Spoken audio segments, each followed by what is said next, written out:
Black powder has a remarkable ability. It does not need air to burn.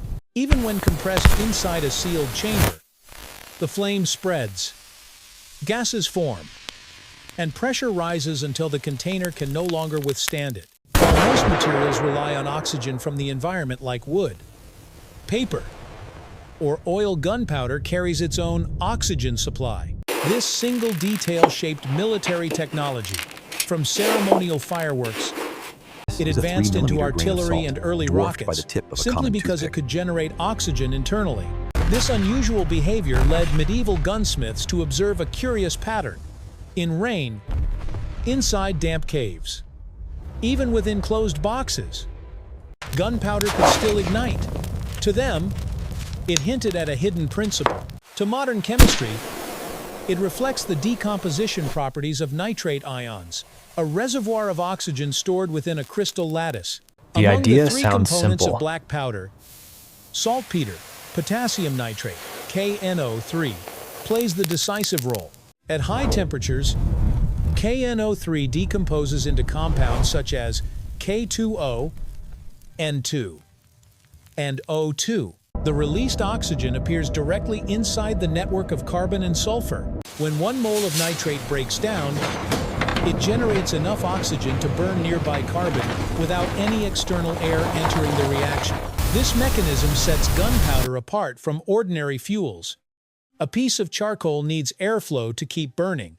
Gunpowder does not. It behaves like a closed system, where oxidizer and fuel sit only microns apart, close enough that a small spark of heat can sustain the reaction on its own. That is why combustion can propagate at speeds of hundreds of meters per second, even without gas convection. Early gunpowder workshops discovered this through practice. Even when the mixture was tightly compressed, the flame still spread. In fireworks, sealed paper tubes filled with powder could produce powerful bursts. All of this behavior originates from nitrate crystals that already contain oxygen, a kind of packaged reaction that Tang Dynasty alchemists never anticipated. Charcoal and sulfur both act as fuels, but their roles are not identical. Carbon in charcoal provides most of the thermal energy. 1 gram of fully oxidized carbon can release more than 30 kilojoules of energy, a modest number on paper, yet within a few milligrams of powder. It is enough to heat gases until they expand to hundreds of times their original volume. Sulfur serves a different purpose. It makes ignition easier. Carbon ignites around 400–500 degrees Celsius, while sulfur melts and vaporizes at roughly 200 degrees Celsius. Once vaporized, sulfur reacts immediately with oxygen from nitrate, producing heat that activates the carbon. In this way, sulfur becomes an internal reaction starter. Without it, ignition would be slower and more likely to stall.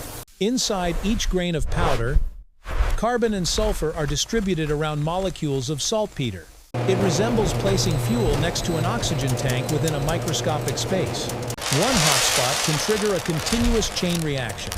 Sulfur initiates, carbon releases energy, nitrate supplies oxygen, and the cycle repeats thousands of times each second.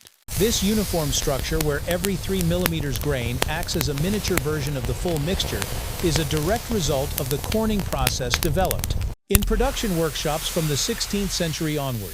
Thanks to corning, each grain contains nearly identical proportions, ensuring a consistent burn rate across batches. The classic formula of black powder: 75% saltpeter, 15% charcoal, 10% sulfur, was not chosen by chance. It emerged from centuries of experimentation, aimed at achieving a burn rate fast enough to generate thrust without pushing the mixture into instability.